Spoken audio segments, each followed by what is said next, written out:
Welcome to another episode of Bad Discoveries. As a member of the Bad Things community, it's no surprise to you that history is full of unpleasantness. Tragically, much of humanity's dark history disappears with the passage of time, but on the bright side, year after year, archaeologists and historians continue to uncover lost lore to be depressed about. Let's indulge in a few more recent discoveries in the seemingly endless cycle of human suffering. Ruins of a settlement off the coast of Tunisia in 2017 turned out to be the lost city of Neapolis. Its existence, but little more, had been known to historians as a result of Rome's disinterest in recording the history of the settlement due to its citizens having sided with Carthage during the Third Punic War in 149 to 146 BC. Roman historian Ammian Marcellin records that a tsunami submerged Neapolis in the 4th century AD. The tsunami further damaged areas as distant as Alexandria in Egypt and the Greek island of Crete. Previously known primarily due to written accounts with sparse supporting physical evidence, Pegwell Bay's role in Julius Caesar's invasion of Britain now has some teeth. With the discovery of iron weapons and the shape of structures left behind, researchers have identified a fort likely to have been constructed to defend Caesar's fleet as it landed on the beach. If Caesar's writings are to be trusted, this 20-hectare site marks the initiation of Britain's violent conquest.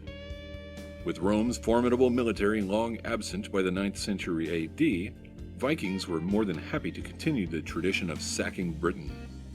One of their winter camps has been found on the banks of the River Trent in Lincolnshire, supporting thousands of men, women, and children. Transitioning from simple raiding to long-term settlement, Vikings are seen here to have melted down stolen gold and repaired aid ships. Artifacts show widespread recreational game playing among residents.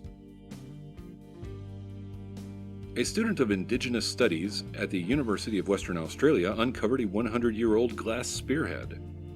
These were used for trade and hunting quokkas by prisoners left to rot on the island's penal colony. Emerald green in color, this unique find must have been a relative treasure for some convict.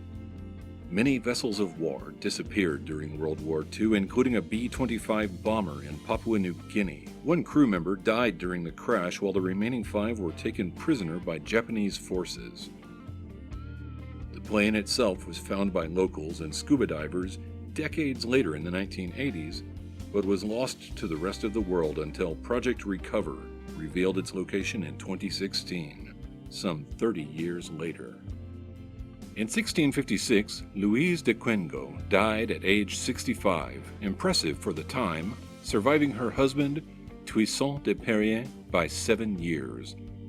His heart had been cut out of his body and stored in a protective case, then placed on his wife's coffin for her burial.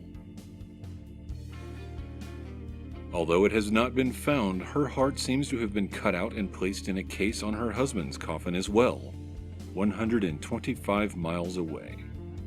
Ah, love.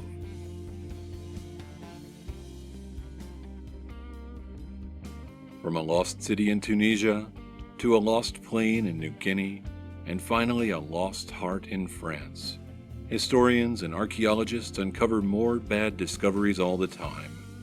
But dark and squeamish history doesn't have to be lost to you if you subscribe to Bad Things. Thank you for watching Bad Discoveries.